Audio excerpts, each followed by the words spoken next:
Elise Moon célibataire, il se confie son décalage avec son ex-compagne. En octobre dernier, Elise Moon a sorti son premier roman intitulé Compter jusqu'à toi. Aux éditions Robert Laffont. Un livre de 35 chapitres dans lesquels l'humoriste raconte à chaque fois un amour naissant qui atteint un pic et qui ne cesse de redescendre inexorablement.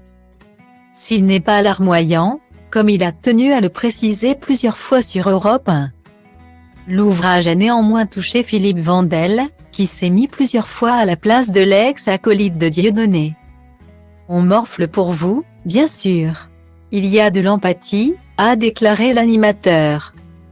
Vous vous faites larguer comme une vieille chaussette et alors comme vous êtes Elise Moon. Vous trouvez le moyen de mettre des punchlines qu'on aurait pu entendre dans un spectacle. Celle-ci, tu es si belle et moi si laid, c'est ce qu'on appelle un couple mixte. Pourquoi ça n'a pas été un sketch, a-t-il poursuivi. L'occasion, pour celui qui est incapable de sortir avec des femmes de plus de 37 ans. De revenir sur son idylle avec une certaine Héloïse. Ça a été un sketch pendant longtemps, vous savez. J'ai souvent fait des sketchs de vieux qui sortent avec des jeunes.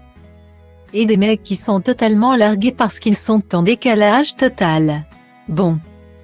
Ce n'était pas le cas avec cette Héloïse dont je parle dans le livre, a révélé celui dont le père, atteint d'Alzheimer, a perdu la vie en pleine crise du coronavirus. Le comédien l'assure, la différence d'âge entre lui et sa compagne n'a pas été une source de problème dans son couple. Cependant, il y a bien eu un décalage durant cette histoire. En fait, le seul décalage qu'il y avait entre nous, c'était l'alcool. Parce que moi je ne bois pas d'alcool et elle en buvait. Enfin elle en buvait, ce n'était pas une alcoolique mais il y avait un décalage. A-t-il déclaré. Elle rentrait à 5 heures du mat et vous êtes comme le vieux qui attend la jeune. Moi j'ai souffert avec vous dans cette soirée. Franchement c'est assez horrible.